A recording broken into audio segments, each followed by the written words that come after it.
Hello, this is Dr. Lenicky. I'm recording the podcast for Week 2 Ethical Theories.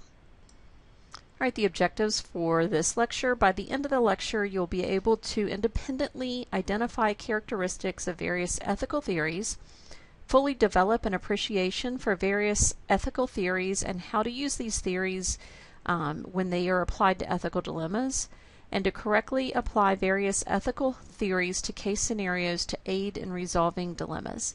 We will do Objective 3 in class together, but Objective 1 and 2 should be completed by the end of this podcast.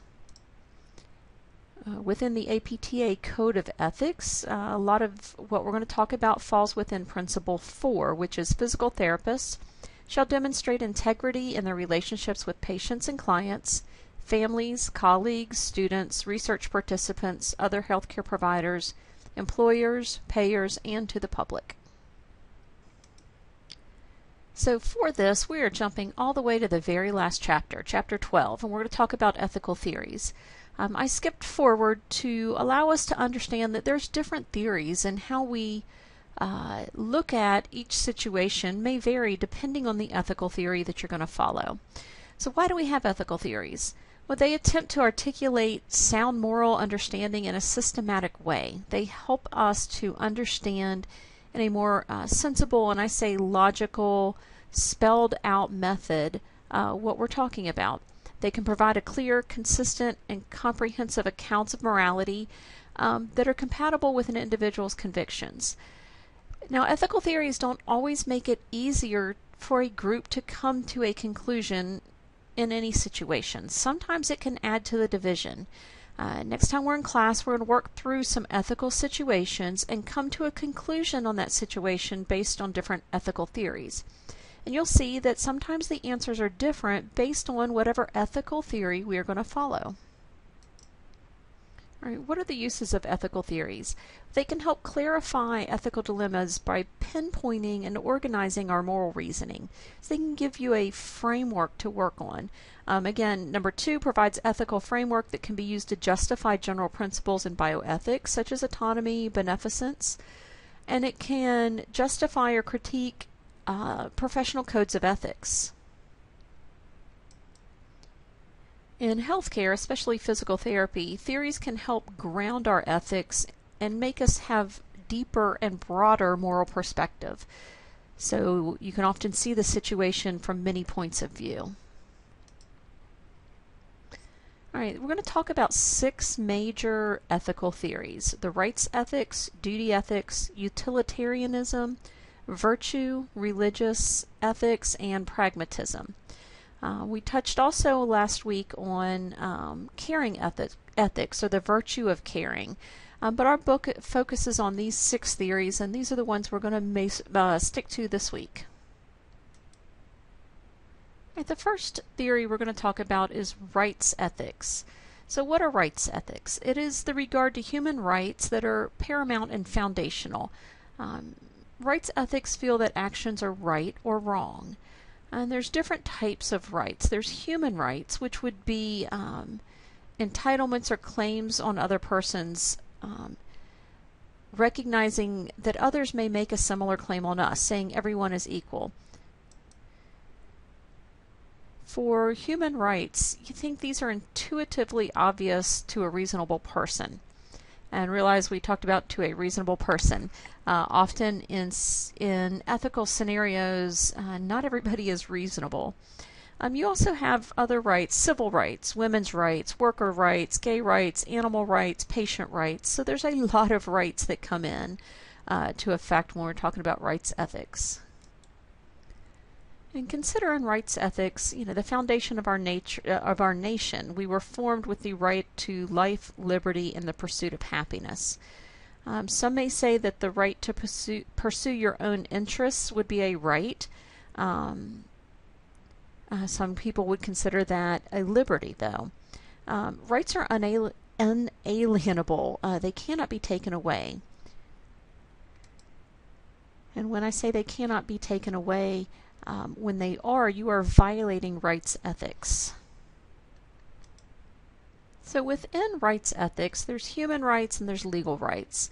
Legal rights are considered to be freedom and benefits that are recognized by a legal system, where human rights are possessed whether there are laws of society or not. So a human right would be, the right to live. Legal rights, that's also considered that, but say a legal right would be, your right to be able to drive a car. Okay, that's not necessarily a human right, but it is a legal right. There are different types of human rights. Liberty rights are rights that should not be interfered with. Welfare rights are the rights to receive essential goods when one is unable to earn them for themselves. So with liberty, you would say an example would be the right to not be killed, the right to not have your property stolen. Some people consider liberty rights negative rights because they're the right to not have something bad happen to you. Welfare rights can be considered positive rights. They're rights to receive something that would help to maintain a normal life. All right, similar to right ethics or duty ethics.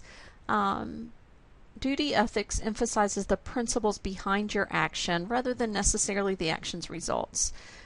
Duties are fundamental, that your actions are either right or wrong, and they require that you exercise good judgment. How they're related to rights ethics, I say if somebody has the right to live, then you have the duty to not kill someone. And so they are interlinked in many settings. In duty ethics, you choose a behavior not because you want personal gain or for any self-interest. You do it because it is the right thing to do. The overall consequences of your actions are downplayed. Your intent of the action and what you're hoping to accomplish is the goal of duty ethics. Kant developed this theory, and he did so in absolutes, which has led to a lot of conflict within this. He says, you tell the truth, you keep your promises, there are no permissible exceptions. There's no concession.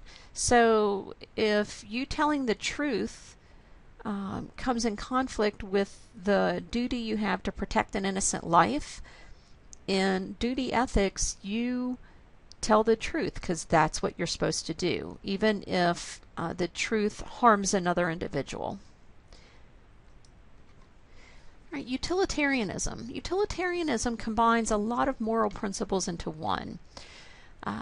The goal of utilitarianism is to maximize the good consequences for the most people involved. They feel that intrinsic good is what is needed. Utilitarianism holds that the amount of happiness and suffering caused by a person's action is what really matters. There you need to involve maximizing the amount of happiness and minimizing the amount of suffering around you. All individuals involved in a situation, their interests are considered equally. So sometimes you may need to break some of the traditional moral rules to achieve an outcome. Produce the most good for the most people, considering equally the interests of each person affected by the action. In ACT utilitarianism, you must identify all the feasible options in a situation, weigh the likely good and bad, and select the option that maximizes the overall good. In rule utilitarianism, you want to promote the most good by following a set of rules, such as a code of ethics. Virtue ethics is also considered character ethics, and it values what it means to be a good or a bad person. It looks at all the aspects of character and highlights the conduct rather than the action or the rules. So unlike rights, duty, or utilitarianism, the focus on the right or wrong action is what we're focusing on, not the person. For example, lying is objectionable when it manifests something negative, but lying is permissible in virtue ethics if it protects innocent lives or property. This also values good relationships and community. So with virtue ethics, you want to focus your attention on the motivation or the moral psychology of the behavior. Focus greater attention to personal relationships. People should have high ideals for moral aspiration. You want to renew attention to communities and how communities instill values into the citizens of that community. In virtue ethics, character matters above all else. So living in an ethical life, acting right, it requires developing and demonstrating virtues of courage, compassion, wisdom, and temperance. It also requires avoiding things such as greed, jealousy, and selfishness. Now, with religious ethics, it links moral values, ideals, and principles to religious beliefs and ideals. Moral motivation and guidance comes from religion. And many people think, why are you bringing religious ethics into a medical world? We are treating individuals who often have strong cultural and religious traditions, and we need to care for them as a patient. And we need to understand the religious ethics involved and understand how a patient behaves based on their religious preference. And finally, we have pragmatism. Pragmatism explores how responsible moral judgment can be exercised without resorting to all these comprehensive theories. They say we don't need individual theories. Do what's right and do what's best without having to resort to putting each decision in a small box of a theory. It looks how good moral judgment balances conflicting moral reasons and extends them into new situations. In pragmatism, you must pay close attention to detail and full range of moral values in each situation to find a way to give each value its due. It values the importance of context, so what may be best in one situation may not be best in the other. And it uses clear-cut cases to help decide decision-making in moral dilemmas. So how do we determine which theory to use? Well, as you've probably gotten used to this in PT school, it depends. It must be compatible with one's carefully considered moral convictions. Your personal judgments about actions and rules help to test the adequacy of these theories, but what matters is the detailed working out of the theory in a specific version. The answer turns on what one seeks from an ethical theory. You must think about and be certain in what you believe. For example, rights, duty, and utilitarianism all agree not to lie, steal, or cheat, but they are justified in different ways. Rule utilitarianism says the good consequences is what you're hoping for. In duty, you need to respect autonomy, and in rights, you need to respect rights. In virtues, complement rather than compete with other theories. And in pragmatism, it helps you to understand that many unprecedented situations that we are faced with may not fit into a specific ethical theory. Right, this is the ethics poll number 1 that you will have to answer. So if you go on Question Pro, this is the first question. You're seeing a 34-year-old female that came to a physical therapy session with cuts and bruises on her arm. You ask the patient how she received the cuts and bruises, and she states she fell while hiking.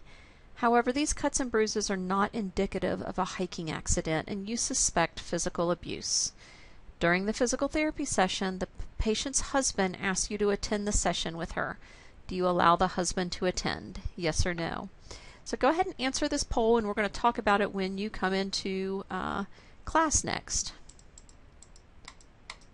So, in summary, there are many theories available to help you to analyze moral situations or dilemmas. These theories help to organize moral reflections, help you to resolve dilemmas, and help you to uphold moral ideas and principles.